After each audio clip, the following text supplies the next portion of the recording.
Hey guys, welcome back to Study with SR. So today we are going to start with our algebra syllabus. Let's begin with our first lesson, linear equation in two variables. इससे पहले कि हम इसका practice set शुरू करें, पहले हम जान लेते हैं कि linear equation in two variable क्या होता है.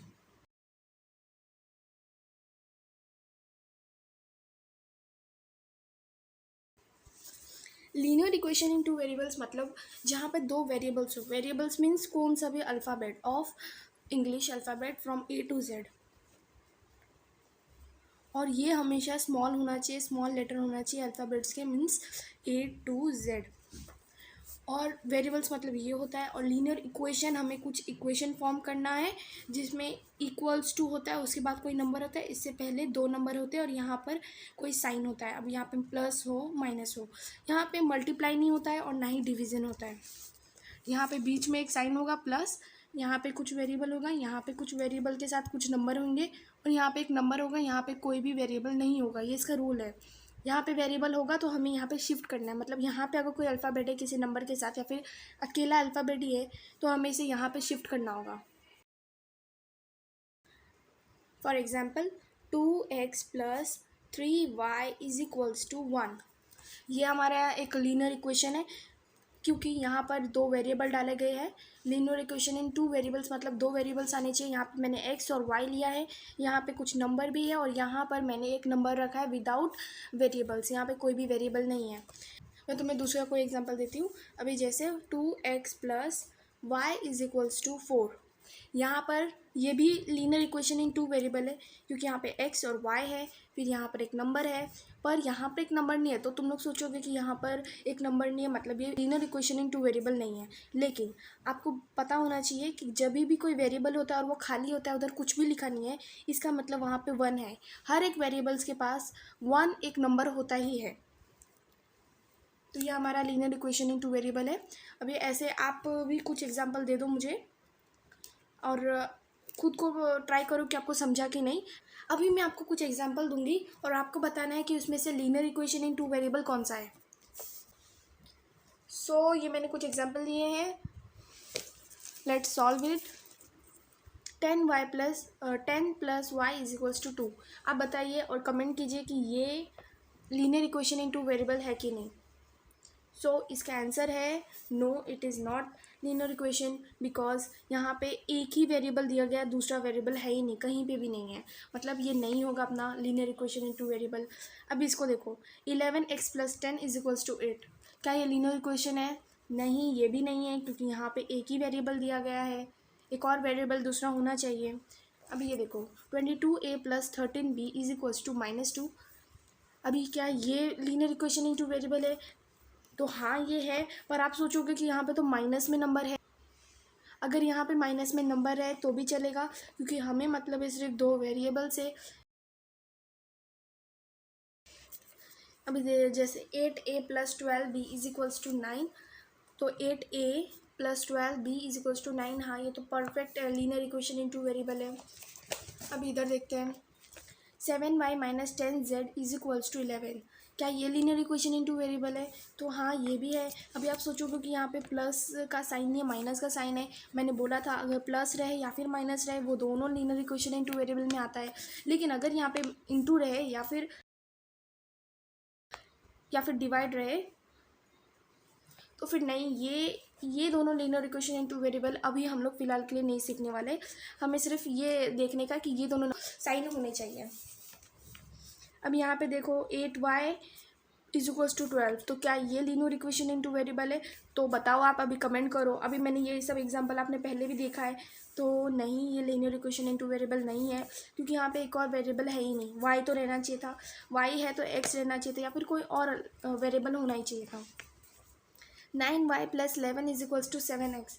तो आप बोलोगे कि यहाँ पे नंबर, यहाँ पर वेरिएबल कैसे चला गया, यहाँ पे नंबर है तो ये linear equation in two variable नहीं होगा. लेकिन ये linear equation in two variable है. अभी मैं इसको इसके फॉर्म में लेकर आती हूँ. क्या क्वेश्चन है अपना? 9y plus 11 is equals to 7x. तो अभी इसे फॉर्म में लाने के लिए सबसे पहले 9, और हमेशा याद रखो जो सबसे पहले अल्फ़ाबेट आता है वो पहले रखा जाता है. अभी 9y है, 7x है, तो -7x आएगा. यहाँ पे प्लस से माइनस होगा तो कोई भी इक्वल्स टू के इधर नंबर जाए या फिर अगर ये यहाँ पर आए या यहाँ पर आए, वो अपने साइन चेंज करते हैं। अगर ये माइनस रहता तो ये प्लस होता, यहाँ पर आकर इक्वल्स टू के इधर आकर वो प्लस होता। अब ये प्लस है तो हम इसे माइनस करेंगे, तो -7x। और हमेशा याद रखो जो अल्फ़ाबेट पहले आता है अल्फ़ाबेट्स के अंदर, तो उसे हमें पहले रखना होता है। अभी ये x पहले आता है तो मैं पहले x रखूँगी, पहले 9y नहीं रखूँगी, क्योंकि y तो x के बाद आता है ना। यहाँ पे कोई साइन नहीं है, इसका मतलब यहाँ पे प्लस है, क्योंकि जब भी कोई पॉजिटिव नंबर होता है तो उसके आगे हमेशा प्लस का साइन होता है। और ये हम पे डिपेंड करता है कि वो हम प्लस लिखे या फिर ना लिखे। 9y इज इक्वल्स टू, अभी ये यहाँ से इधर जाएगा तो मैंने क्या बताया था कि यहाँ से अगर हम इधर जाएंगे तो ये माइनस होगा, क्योंकि यहाँ पे अभी प्लस में है, तो -11। तो ये हमारा असली फॉर्म है इसका, इसलिए ये linear equation in two variable है, क्योंकि ये अपने सारे रूल्स को सेटिस्फाई करता है। ये x है, ये y है, दो वेरिएबल्स है, यहाँ पर एक नंबर है। और हमें इससे मतलब नहीं कि यहाँ पे प्लस है कि माइनस है, पर हमेशा याद रखो यहाँ पे प्लस और माइनस ही होना चाहिए, यहाँ पे इंटू या फिर डिवाइड नहीं होना चाहिए। अभी दूसरा एग्जांपल देख लेते हैं। 12y + 17 is equals to 10x। अभी ये भी सेम टू सेम ऊपर जैसा ही। अभी आप इसे सॉल्व करके देखो और देखो कि आपको समझा कि नहीं। अभी मैं इसे फिर से इसके असली फॉर्म में लेकर आती हूँ। 12y + 17 is equals to 100x। अब इसको फॉर्म में लाते हैं तो यहाँ पे जाएगा तो माइनस होगा, क्योंकि ये तो अभी प्लस में है। तो 100x जो भी माइनस में है, यहाँ पर 12y है, मतलब ये प्लस में, क्योंकि ये तो पॉजिटिव है। अगर यहाँ पे माइनस रहता तो मैं यहाँ पे माइनस लिखती। +12y इज इक्वल्स टू, अभी यहाँ पे प्लस में है तो यहाँ पे जाके माइनस होगा, तो -17। ये इसका असली फॉर्म है। होप आपको यहाँ से समझा होगा linear equation in two variable क्या होता है। अभी हम लोग कुछ टेक्स्ट बुक के एग्जाम्पल देख लेते हैं, उधर भी कुछ एग्जाम्पल दिए गए हैं। सो यहाँ पे एग्जांपल दिया है 4m + 3n is equals to 12। अभी ये लीनियर इक्वेशन इनटू वेरिएबल है कि नहीं, इसको सॉल्व करते समय ये याद करो कि मैंने आपको क्या बताया था कि इसके रूल सेटिस्फाई होने चाहिए। यहाँ पे दो वेरिएबल्स होने चाहिए और यहाँ पर नंबर होना चाहिए, पर यहाँ पर ज़ीरो नहीं होना चाहिए। यहाँ पे ज़ीरो रहेगा तो मतलब वो अपना लीनियर इक्वेशन इनटू वेरिएबल्स नहीं है। ठीक है, अभी स्टार्ट करते हैं। 4m + 3n is equals to 12। क्या ये लीनियर इक्वेशन इनटू वेरिएबल है? तो हाँ ये है, क्योंकि यहाँ पे दो वेरिएबल्स है और एक नंबर भी है। अभी दूसरा 3x² - 7y is equals to 13। क्या ये लीनियर इक्वेशन इनटू वेरिएबल है? तो नहीं, क्योंकि यहाँ पे 3x² मतलब होता है 2x, तो यहाँ पे तो तीन वेरिएबल्स हो जाएंगे। 2x है और यहाँ पर एक, तो मतलब तीन वेरिएबल्स नहीं, अपने को 2 वेरिएबल्स चाहिए। तो हमारा हमेशा इंडेक्स पावर हमेशा 1 होना चाहिए। यहाँ पे है पर 1 है, और हमेशा याद रखो किसी के पास कुछ पावर नहीं है तो मतलब उसके पास 1 है, और हमेशा 1 ही होना चाहिए। 2 3 4 5 कुछ भी नहीं चलेगा। तो 3x² है, मतलब ये तो बिल्कुल भी नहीं होगा। यहीं से हम समझ गए कि ये लीनियर इक्वेशन इनटू वेरिएबल नहीं है। अभी √2x - √5y is equals to 16। ये अपना लीनियर इक्वेशन इनटू वेरिएबल है, क्योंकि यहाँ पर रूट है। रूट से हमें कुछ मैटर नहीं करता, लेकिन हमें पावर से मैटर करता है। अगर यहाँ पे इंडेक्स में ज़्यादा नंबर हो 2 1 से लेकर, तो वो मैटर करता है, लेकिन रूट्स रहे तो फिर चलेगा। वो लीनियर इक्वेशन इनटू वेरिएबल है। सिर्फ अपने को ध्यान इस पे देना है कि यहाँ पे वेरिएबल होने चाहिए। दो वेरिएबल है, हाँ ठीक है, और पावर 1 है, हाँ ठीक है, यहाँ पे नंबर है, हाँ ठीक है, मतलब ये लीनियर इक्वेशन इनटू वेरिएबल है। अब यहाँ पे 0x + 6y - 3 is equals to 0। अभी ये लीनियर इक्वेशन इनटू वेरिएबल है कि नहीं, क्योंकि यहाँ पे तो दो अल्फ़ाबेट्स भी है, दो वेरिएबल्स भी दिए गए x y। -3 को हम उधर करेंगे तो प्लस हो जाएगा, तो यहाँ पे एक नंबर आ ही जाएगा। तो ये लीनियर इक्वेशन इनटू वेरिएबल होना चाहिए, लेकिन ये लीनियर इक्वेशन इनटू वेरिएबल नहीं है, क्योंकि 0 × x करेंगे तो 0 होगा। हमेशा कोई भी वेरिएबल हो, कोई भी नंबर हो, कोई भी इंटीजर हो, कुछ भी हो, अगर वो 0 से मल्टीप्लाई होता है तो वो 0 होता है। अगर फॉर एग्जाम्पल अगर मैं 0 × y करी और इसका आंसर क्या आएगा पता है? यहाँ पे 0 ही आएगा, क्योंकि कोई भी वेरिएबल है। अगर मैंने 0 × 1 किया तो भी 0 ही आएगा। तो y के साथ या फिर कोई भी अल्फ़ाबेट हो, A to Z कोई भी अल्फ़ाबेट हो, हमें अगर हमने 0 से उसे मल्टीप्लाई किया तो वो 0 ही होगा। इन द केस अगर यहाँ पे 1 × y रहता तो क्या होता? 1 × y रहता तो y होता, सिंपल y। अगर 2 × y होता तो वो होता 2y, सिंपल। लेकिन अगर 0 होता तो वो 0 ही हो जाता। तो यहाँ पर अपने को 0x + 6y - 3 is equals to 0। तो हम इसको कैसे लिखेंगे? 0x मतलब कि 0 होता है, plus 6y - 3 is equals to 0। अगले स्टेप में हम क्या करेंगे? 0 + 6y इज इक्वल्स टू -3 को उधर लेके जाएंगे क्योंकि ये एक नंबर है और इसके साथ कोई भी वेरिएबल नहीं है। और हमेशा यही ध्यान देने का कि जिसके पास वेरिएबल नहीं है उसको इज इक्वल्स टू के राइट साइड को शिफ्ट करने का। अभी ये यहाँ पर आ जाएगा तो ये हो जाएगा +3 को हम डायरेक्ट ऐसे भी लिख सकते हैं, डायरेक्ट +3 को हम डायरेक्ट +3 भी लिख सकते हैं। ऐसा ज़रूरत नहीं कि उसे +3 दिखाने की ज़रूरत है। ये अपना असली फॉर्म है linear equation in two variable का। तो नहीं, ये linear equation in two variable नहीं है क्योंकि यहाँ पे एक ही वेरिएबल है, ये वाला। इसको मैं थोड़ा अच्छे से लिख के दिखाती हूँ। 0 + 6y = 3। तो ये linear equation in two variable नहीं है क्योंकि मैंने आपको बताया था 2 वेरिएबल होने चाहिए। यहाँ पे 2 वेरिएबल है ही नहीं, एक y है और एक x है। x कहाँ है? x तो है ही नहीं और यहाँ पे 3 है। तो ये डायरेक्ट कैसे बन जाएगा? अगर इसे हम और आगे एक्सटेंड करें तो 6y = 3 - 0। 3 में से अगर आपने 0 घटाया तो कुछ भी नहीं जाता है, मतलब कि वो 3 ही रहेगा। तो 3 हो गया अपना आंसर। और 6y, तो 6y = 3। इसमें अपना दूसरा कोई वेरिएबल है ही नहीं, इसका मतलब कि ये linear equation in two variable नहीं है। और ये आगे एग्जांपल देखते हैं। 0.3x + 0y - 36 = 0। अभी सेम टू सेम ऊपर जैसे है क्योंकि यहाँ पे 0y दिया गया है और 0y को हम लोग ने अगर इंटू किया 0 से। और हमेशा ध्यान रखो अगर कुछ 0y 1y 2y अगर ऐसा नंबर रहे ना तो हमेशा ध्यान रखना कि ये इंटू में होता है। अगर हम इसे अच्छे से फॉर्म में लाए तो ये इंटू में होता है। अगर आप नहीं सोचने का कि 2 + y होगा इसलिए 2y है, 2 - y है इसके लिए वजह से 2y है, नहीं, हमेशा वो इंटू में होता है इसलिए वो साथ में लिखे हुए रहते हैं 2y ऐसा। अभी चलो देखते हैं। यहाँ पे 0y है। अभी 0 को y से इंटू किया तो मैंने बताया था कि वो हमेशा कोई भी नंबर हो वो हमेशा 0 ही होता है। तो कोई भी वेरिएबल भी हो तो भी 0 ही होता है। तो ये 0 हो गया तो मतलब एक वेरिएबल तो अपना चला गया, तो ये डायरेक्टली नो ही हो गया अपना आंसर।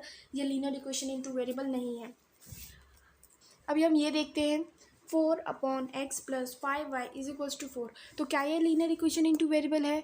तो नहीं, ये linear equation in two variable नहीं है क्योंकि देखो इस प्रैक्टिस सेट में हमें इसको नहीं कंसिडर करना है, लेकिन हम आगे जाएंगे तब हमें पता चलेगा कि इसको हम linear equation in two variable में बदल सकते हैं। लेकिन फ़िलहाल के लिए ये प्रैक्टिस सेट अभी 1.1 जो हम करने वाले हैं उसमें ऐसे क्वेश्चन आएंगे तो वो linear equation in two variable तो नहीं है। अगर हमने सूटेबल वैल्यूज़ को हमें कंसिडर करके इसे हम लोग एक linear equation in two variable में फॉर्म कर सकते हैं। क्योंकि जैसे कि अगर हमने 4 + 5y x = 4 ये अपना क्वेश्चन है, तो हम इसे linear equation in two variable में ला सकते हैं। ये हम आगे के प्रैक्टिस सेट में देखेंगे और मैं आगे बताऊंगी आपको कि ये कैसे लाना है। तो फिलहाल के लिए ये प्रैक्टिस सेट के लिए तो ये नो ही है, इसका आंसर नो है। अभी आगे देखते हैं 4xy - 5y - 8 = 0। तो क्या ये linear equation in two variable है? आप ही बताओ। नहीं, ये linear equation in two variable नहीं है क्योंकि ये 4x तो ये हो ही गया, पर ये xy तो 2 हो गया और 2 + 1 3 वेरिएबल्स आ रहे हैं यहाँ पे, मतलब कि ये तो linear equation in two variable नहीं है। अगर ऐसा आपको कहीं भी दिखे तो वो linear equation in two variable तो नहीं है। Let's start with our practice set 1.1। हम इसे साइमल्टेनियसली सॉल्व करेंगे। अब मैं बताती हूँ linear equation in two variables को साइमल्टेनियसली कैसे सॉल्व करने का। हमें 2 इक्वेशन दिए जाएंगे, इक्वेशन नंबर 1, दूसरा इक्वेशन नंबर 2। अब समझ लो कौन सा भी इक्वेशन है। तो इसके लिए भी कुछ रूल्स है इसको सॉल्व करने के लिए। रूल नंबर 1 कि हमें सबसे पहले देखना होगा कौन सा तो वेरिएबल हो, x हो या फिर y हो, a b c d कुछ भी होना चाहिए, लेकिन उन सब में से एक वेरिएबल का नंबर सेम होना चाहिए दोनों वेरिएबल्स के अंदर। फॉर एग्जांपल अगर मैंने y लिया है, दोनों वेरिएबल में y और x तो होना चाहिए, तो कंपलसरी है यहाँ पे a रहे, यहाँ पे b रहे और ऊपर वाले में x रहे और y रहे। समझ लो ये इक्वेशन नंबर 1 है और ये इक्वेशन नंबर 2 है, और ये इक्वेशन नंबर 1 में x है और यहाँ पे y है और यहाँ पे दूसरे में भी x और y है। तो ये एक linear equation in two variable है तो, लेकिन हम इसको साइमल्टेनियसली भी सॉल्व कर सकते हैं। लेकिन अगर a और यहाँ पे b रहे और यहाँ पर x और y रहे तो इसे हम लोग सॉल्व नहीं कर पाएंगे क्योंकि दोनों के वेरिएबल्स अलग है। अगर ऊपर भी x होना चाहिए, नीचे भी x होना चाहिए, ऊपर भी y होना चाहिए, नीचे भी y होना चाहिए। बहुत ही सिंपल है और आप जितना समझेंगे उतना ईजी और जितना प्रैक्टिस करेंगे आपको उतना ईजी लगेगा। ये बहुत ही बेसिक है, बहुत ही सिंपल है, ये इसको हार्ड मत समझिए आप। वो मैं ज़्यादा एक्सप्लेन कर रही हूँ इसकी वजह से आपको लग रहा होगा कि ये बहुत हार्ड है।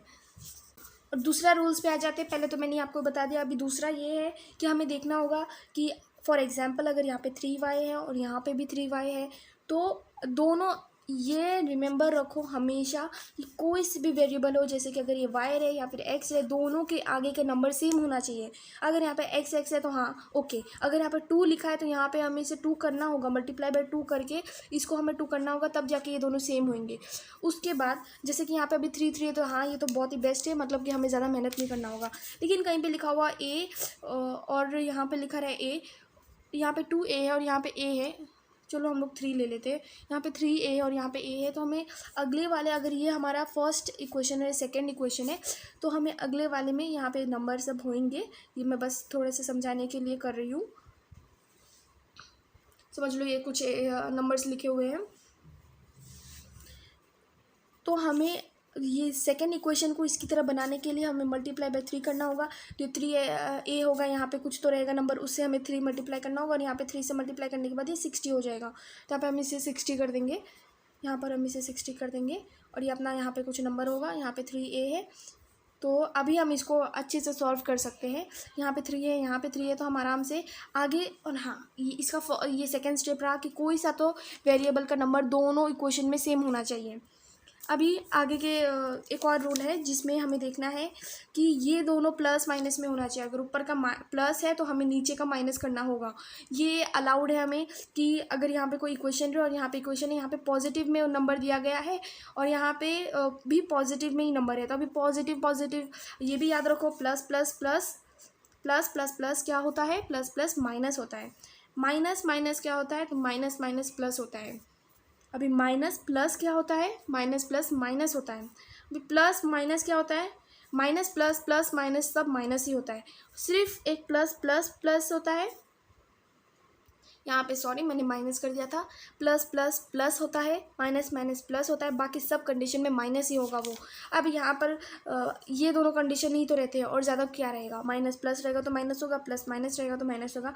माइनस माइनस हमेशा याद रखो, माइनस माइनस माइनस नहीं होता है, माइनस माइनस प्लस होता है, और प्लस प्लस प्लस ही होता है। अब यहाँ पे देखो मैंने प्लस प्लस, अभी यहाँ पे देखो, यहाँ पे प्लस प्लस है, तो हमें इसे माइनस करना होगा, तभी तो हम माइनस कर पाएंगे, दोनों को माइनस करेंगे तभी। हमेशा याद रखो, एक लीनियर इक्वेशन इन 2 वेरिएबल पे हमें एक वेरिएबल्स को तो कट करना ही होगा, तभी जाके हमारे आंसर निकलेंगे। अब मैं इतना समझा रही हूँ, जब हम एग्जाम्पल सॉल्व करेंगे ना, तो आपको बहुत ईजी लगेगा और बहुत ही अच्छा लगेगा सॉल्व करने को, बहुत ही ईजी, सच बोल रही हूँ, बहुत ईजी लगेगा। अब ये प्लस 3x है, माइनस, इसे हमें माइनस करना होगा, तभी जाके हम इसे कट कर पाएंगे। यहाँ पे दूसरा कोई है, हमेशा याद रखो, यहाँ पे भी कोई नंबर रहेगा ना, यहाँ पे 2y ले रही हो, यहाँ पे y ले रही हूँ, यहाँ पे प्लस का साइन है, यहाँ पे भी प्लस का ही साइन है, ये इज इक्वल्स टू 10 है और ये इज इक्वल्स टू 11 समझ लो, और ये क्वेश्चन नंबर 1 है, क्वेश्चन नंबर 2 है। तो ये हमने एक एग्जाम्पल ले लिया, अभी हमें इसे सॉल्व करना है। तो यहाँ पे 3x है, यहाँ पे भी 3x है, हाँ हमारा फर्स्ट सेटिस्फाई। सबसे पहला हमें देखना है कि x और y 2 वेरिएबल है, हाँ ठीक है, बाजू में कोई नंबर है, हाँ ठीक है, होगा, ये लीनियर इक्वेशन इन 2 वेरिएबल हो गया। अभी हमें देखना है कि क्या किसी वेरिएबल का नंबर सेम है, तो ये 2y और ये y है, नहीं ये तो सेम नहीं है, हाँ 3x और 3x है, हाँ मतलब कि ये मैं सॉल्व कर सकती हूँ। अगर नहीं होता, यहाँ पे कोई और नंबर रहता तो हमें दोनों में से किसी एक को तो सेम करना पड़ता। अगर यहाँ पे x रहता और यहाँ पे y, तो आप कहीं पे भी 3 से मल्टीप्लाई कर देते इसे, तो 3x, वरना आप 2 से मल्टीप्लाई कर देते तो इसको सेम करते। लेकिन यहाँ पे हमें ऑलरेडी सेम दिया गया है, एक ही स्टेप बाकी है अभी, जिसमें हमें इसके साइन चेक करने होंगे। ये प्लस प्लस है, ओके, तो यहाँ पे माइनस होना चाहिए इसे कट करने के लिए, यहाँ पे माइनस तो है नहीं, तो हम इसे माइनस करेंगे और यहाँ पे लिखना होगा सब्ट्रैक्टिंग इक्वेशन 1 फ्रॉम 2, ऐसा करके लिखना होता है। फिर हम ऐसे लाइन मारेंगे, ये तो मैंने अंडरस्टैंडिंग के लिए आपको यहाँ पे लाइन मारा है ना, लेकिन यहाँ पे लाइन नहीं होता है, यहाँ पे एक फाइनल लाइन हम लोग मारते हैं और उसके बाद हम डायरेक्ट ऐसे कट करते हैं इसको, क्योंकि प्लस माइनस माइनस होता है, 3 माइनस 3 क्या होता है, 0 होता है, 0 इंटू x क्या होता है, 0 होता है, तो यहाँ पर डायरेक्ट 0 आ जाएगा। प्लस, अब यहाँ पे प्लस, और हमें सिर्फ एक ही चीज़ का साइन नहीं चेंज करना है, आगे जितने भी है सबका आगे का चेंज होगा। यहाँ पे प्लस है तो ये माइनस हो जाएगा। हमेशा ये नीचे ऊपर वाले के साइन को नहीं देखने का, जो नीचे है उसी के साइन को देखने का। अब यहाँ पे कुछ नहीं है, मतलब प्लस है, मतलब हमें यहाँ पे माइनस लिखना होगा। अगर यहाँ पे -11 रहता तो हम यहाँ पे +11 करते, क्योंकि हमें इसका अपोजिट साइन नीचे लिखना है। अभी प्लस का अपोजिट क्या है, माइनस है, माइनस का अपोजिट क्या है, प्लस है। अगर यहाँ पे माइनस रहता तो मैं यहाँ पे प्लस लिखती। अभी यहाँ पे प्लस माइनस माइनस होता है, तो हमें माइनस करना होगा। तो 2y माइनस 1y कितना होता है, 2 में से फर्स्ट ऑफ ऑल 1 गया तो 1 हो गया, तो मतलब यहाँ पे 1y रहेगा, मतलब हम डायरेक्टली y लिख सकते हैं। अभी इसमें ये भी चेक किया जाता है कि बड़ा साइन किसका है, 2 बड़ा है 1 से, क्योंकि यहाँ पे कुछ नहीं है तो 1 है। अगर हम लोग देखो यहाँ पे कुछ नहीं है 1 है, 2 में से 1 गया तो 1 हुआ, y में से y गया तो मतलब 1 ही रहेगा, मतलब वो y ही रहेगा। अब ऐसा मत सोचना कि y में से y चला जाएगा 0 हो जाएगा, 2 में से 1 गया तो 1 हो जाएगा, नहीं, एक वेरिएबल तो हमें चाहिए ही। उसके लिए 1y में से अगर 2y में से 1y निकाले तो हमारे पास 1y रहेगा। इसे एक यूनाइट समझिए, ये दोनों नंबर एक ही है, मतलब अब आप इसे ऐसे पढ़ोगे ये 1y है, ये 2y है। अभी 2y में से मैं 1y निकालूंगी, समझो जैसे कि 22 में से मैं 11 निकालूंगी तो वो 1 होगा। तो वैसे ये 2y एक नंबर है, उसमें से 1y निकालना है, तो 1y तो ऐसे रह जाएगा, 2 में से 1 गया तो 1 रहेगा, तो ये y बन जाएगा ना, तो आप डायरेक्ट 1y बोल सकते हो। तो मैं डायरेक्ट y लिख रही हूँ यहाँ पे, इसका ओरिजिनल फॉर्म। उसके बाद हमें प्लस माइनस को चेक करना था, जिसका बड़ा नंबर है उसका प्लस साइन नीचे लिखने का। अभी 2 बड़ा है 1 से, तो हम लोग यहाँ पे प्लस साइन लिखेंगे। अगर यहाँ पर 3 रहता, नीचे 3 रहता तो उसका साइन तो माइनस है। अभी इस ये वाले साइन को कभी कंसिडर नहीं करने का, वरना आपका लीनियर इक्वेशन इन 2 वेरिएबल रॉन्ग हो सकता है साइमल्टेनियस सॉल्व करने के टाइम पे। हमेशा नीचे का देखने का, इसका नया साइन दिया गया है तो इसके साइन को देखने का। अगर यहाँ पे 3 रहता तो हम यहाँ पे -3 लिखते, सॉरी माइनस लिखते, बिकॉज क्योंकि इसका बड़े का साइन हमेशा लिखा जाता है, 3 तो 2 से बड़ा है तो हम लोग माइनस लिखते हैं। लेकिन यहाँ पे तो कुछ उल्टा ही हो रहा है, यहाँ पे 1 है और यहाँ पे 2 है, बड़ा साइन 2 का है, तो यहाँ पे हम लोग प्लस लिखेंगे।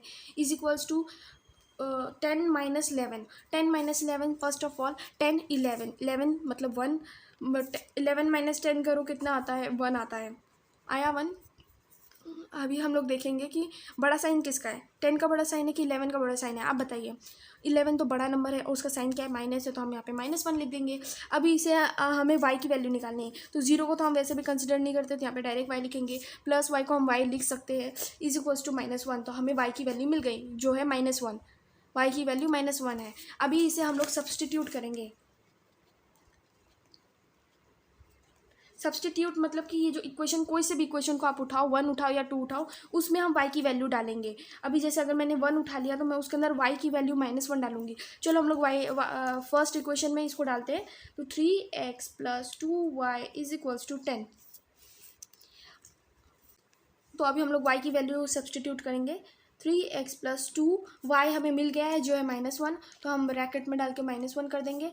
अभी 3x + 2 1 = 2, प्लस माइनस +2 -1 है ना, तो फर्स्ट ऑफ ऑल 2 1 = 2, क्योंकि ये तो ब्रैकेट में मतलब मल्टीप्लाई होगा, हमेशा ध्यान रखना। ये तो मल्टीप्लाई में मैंने ऑलरेडी बताया था, 2 और y लिखा हुआ है, तो ये दोनों मल्टीप्लाई में, इसके बीच में मल्टीप्लाई का साइन होता है। अगर मैं y की वैल्यू डाल रही हूँ तो वो मल्टीप्लाई में ही रहेगी ना y की वैल्यू, और हम लोग ब्रैकेट डाल दिया मतलब कि वो मल्टीप्लाई में। आप ऐसे डायरेक्टली लिख भी सकते हो कि 3x + 2 × -1, ऐसे भी लिख सकते हो, पर ज़्यादा अभी 10th में आ गया आपको तो ऐसे ही हमेशा लिखना होगा। अभी आपको ब्रैकेट में डाल के लिखने होंगे। तो अभी 2 1 = 2, प्लस माइनस माइनस होता है, तो हम लोग यहाँ पे प्लस की जगह में माइनस साइन डालेंगे, इज इक्वल्स टू 10। अभी इसके आगे हम सॉल्व करते हैं, यहाँ तक वहाँ पे पेज नहीं था इसलिए मैं यहाँ पे लिखती हूँ। 3x - 2 = 10। अभी आगे क्या करना है हमें, 3x = यहाँ पे प्लस है तो ये जाके माइनस होगा, 10 प्लस है, यहाँ पे माइनस है तो जाके प्लस होगा, तो यहाँ पे +2 हो गया, इज इक्वल्स टू, अभी 10 + 2 कितना होता है, हिल रहा है कैमरा, हाँ 10 + 2 कितना होता है, 10 + 2 12 होता है। 3x है यहाँ पर तो 3x लिख दो। अभी x = यहाँ पे इंटू में है तो जाके इधर डिवाइड होगा, तो यहाँ पे 12/3 हो जाएगा, क्योंकि यहाँ पे तो इंटू में है तो ये जाके डिवाइड होगा। तो अभी 3 1 = 3, कितनी 12 आता है, 3 4 = 12 आता है। तो हमें x की वैल्यू क्या मिली, x की वैल्यू हमें 4 मिली। ऐसे हमें सॉल्व करना है। तो चलो अभी हम लोग स्टार्ट करते हैं अपने प्रैक्टिस सेट से सॉल्व करना। So let's begin. ये अपना फर्स्ट क्वेश्चन है, इसे हम लोग टेक्स्ट बुक में ही सॉल्व कर सकते हैं, क्योंकि हमें एक्टिविटी बेस्ड क्वेश्चन है। ऐसे बहुत ही इंपॉर्टेंट होते हैं ऐसे क्वेश्चन, क्योंकि एग्जाम में आते हैं एक्टिविटी बेस्ड क्वेश्चन, जहाँ पे हमें डब्बे दिए जाते हैं, उसे हमें फिल करना है। ये बहुत ही सिंपल होता है, बहुत ही ईजीली आप इसके मार्क्स गेन कर सकते हैं, क्योंकि आधा से ज़्यादा तो हमें सॉल्व करके दिए जाते हैं, बस हमें कुछ दिमाग लगा के, थोड़ा ट्रिक लगा के हम इसको आराम से सॉल्व कर लेंगे। अभी हमें क्या बोला गया है, complete the following activity to solve the simultaneous equation 5x + 3y = 9। तो क्या ये इक्वेशन है? वहाँ पे तो ऑलरेडी लिखा हुआ है कि ये एक इक्वेशन है। साइमल्टेनियस इक्वेशन में आपको कभी ऐसा नहीं दिया जाएगा कि वो इक्वेशन है ही नहीं ऐसा करके। हाँ, लेकिन कभी कभी एग्जाम में ऐसा पूछा जा सकता है कि इक्वेशन है कि नहीं, तब मैं आप ऐसा चेक करना कि x है कि नहीं, y है कि नहीं, नंबर आ गया है कि नहीं।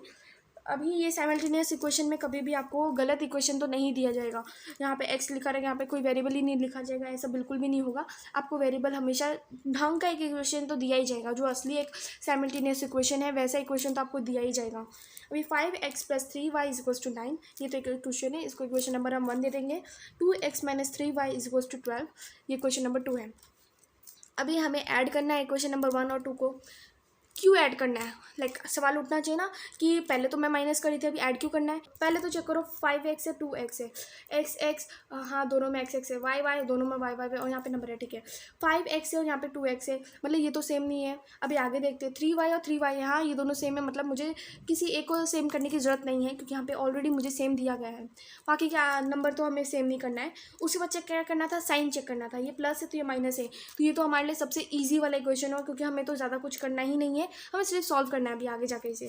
और हमेशा याद करो, हमेशा याद रखो कि अगर दोनों साइन अपोजिट है तो हमें प्लस करना है, दोनों साइन अपोजिट है तो हमें प्लस करना है, क्योंकि ये तो कट हो जाएगा तो हमें माइनस करके क्या मिलेगा? कुछ नहीं मिलेगा, क्योंकि यहाँ पे ऑलरेडी माइनस दिया गया है तो हमें माइनस नहीं करना है, हमें वैसे इक्वेशन को प्लस करना है। ऑलवेज रिमेंबर दिस, बहुत इंपॉर्टेंट है साइमल्टेनियस इक्वेशन को सॉल्व करने के लिए। अभी let's add equation 1 and equation 2। 5x + 3y = 9, 2x - 3y = 12। ये साइमल्टेनियस इक्वेशन दिया गया है, हम इसे प्लस करेंगे, = 5 + 2 7 x, 5x + 2x 7x होता है। -3y + 3y - 3y क्या होता है? 0 होता है, क्योंकि प्लस माइनस तो माइनस होता है, 3y में से 3y गया तो 0 ही होता है। तो यहाँ पे हमें लिखने की ज़रूरत नहीं है, और लिखने का नहीं कभी भी यहाँ पे 0 हुआ, इतना स्टेप लिखने की ज़रूरत नहीं है, आपका टाइम वेस्ट होगा। डायरेक्टली ऐसे लिखा जाता है। उसके बाद = 9 + 12 21, 9 + 12 कितना होता है? 21 होता है। अब ये x यहाँ पे लिखेंगे और ये जो 7 है अपना, लेट मी फिल दिस, 7 होता है, ये 21 होता है। अभी ये मल्टीप्लाई में है तो ये आगे जाके डिवाइड होगा। अगर ये मल्टीप्लाई में नहीं रहता, यहाँ पे कोई साइन रहता प्लस का, तो ये जाके यहाँ पे माइनस होता। पर यहाँ पे तो ये मल्टीप्लाई में है, तो मल्टीप्लाई का अपोजिट क्या होता है? डिवाइड होता है, तो वो = के उधर जाएगा तो डिवाइड हो जाएगा। अभी अपना 21 ऐसे का ऐसे ही रहेगा, पर 7 आके नीचे डिवाइड हो रहा है तो नीचे 7 को डिवाइड कर देना है हमें। अभी 7 × 1 = 7, 3 × 21, तो अपना x का वैल्यू कितना आया? 3 आया। अभी हमें इसकी सब्स्टिट्यूट करनी होगी वैल्यू को किसी भी इक्वेशन के अंदर। Place x = 3 in equation 1। ये इक्वेशन नंबर 1 में पुट कर रहे हैं, आपकी मर्जी, आप 2 में भी पुट करोगे तो सेम आंसर आएगा। अभी 5 × देख लो अपना इक्वेशन क्या था, 5x + 3y = 9। 5x की वैल्यू हमें मिल गई है जो 3 है, तो हम x की जगह पे 3 पुट करेंगे, तो 5 × 3 + 3y = 9।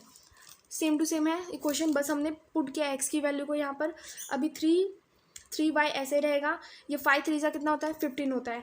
तो इसने एक और स्टेप यहाँ पे एक्सटेंड होना चाहिए था और अंडरस्टैंडिंग के लिए, कि 5 × 3 यहाँ पे हम लोग 15 लिखते, फिर प्लस करते, फिर 3y लिखते = 9 लिखते, फिर उसके बाद ये 15 डायरेक्ट जाके उधर माइनस होगा।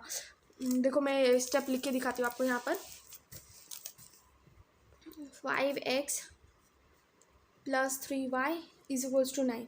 अभी यहाँ पे ये देखो, सॉल्व करती हूँ मैं इसे अच्छे से। 5x + 3y = 9। अभी हमें x की वैल्यू पुट करनी है, तो 5 × 3 + 3y = 9। 5 × 3 = 15 + 3y = 9। अब ये प्लस में है तो ये जाके यहाँ पे माइनस होगा। अगर ये यहाँ पे इंटू में रहता, प्लस की जगह पे यहाँ पे इंटू रहता तो ये डिवाइड होता, लेकिन यहाँ पे तो इंटू है नहीं, यहाँ पे प्लस है। असली साइन इसके क्या है? ये पॉजिटिव नंबर है, तो यहाँ पे जाके नेगेटिव हो जाएगा। तो 9 + 15 - 15 हो जाएगा, क्योंकि = के उधर जा रहा है, इसकी वजह से। अभी 3y, अभी 9 - 15 कितना होता है? -6 होता है। अभी देखो, फर्स्ट ऑफ ऑल 15 - 9 करो तो 6 आता है। बड़ा साइन किसका है? फर्स्ट ये 6 आया, पर बड़ा साइन किसका है, 9 का है कि 15 का है, 9 का, तो यहाँ पे प्लस है तो मतलब वो पॉजिटिव में, 15 नेगेटिव में, और नेगेटिव साइन यहाँ पे बड़ा दिख रहा है क्योंकि 15 बड़ा नंबर है, तो बड़ा नंबर का हमने साइन यहाँ पे डाल दिया। 15 का बड़ा नंबर का साइन माइनस है तो मैंने -6 कर दिया।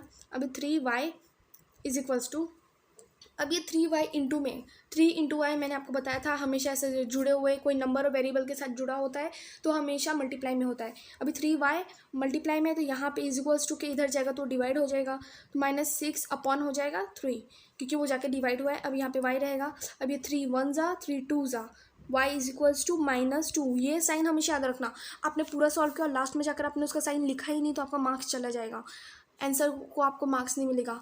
अगर मतलब आपने सब सॉल्व किया यहाँ तक माइनस लिखा है लेकिन मेन आंसर में आपने -2 लिखा ही नहीं है, डायरेक्ट 2 लिख दिया, माइनस को भूल गया डालना, तो आपका मार्क्स चला जाएगा। तो डू रिमेंबर दिस, ये गलती बिल्कुल भी मत करना।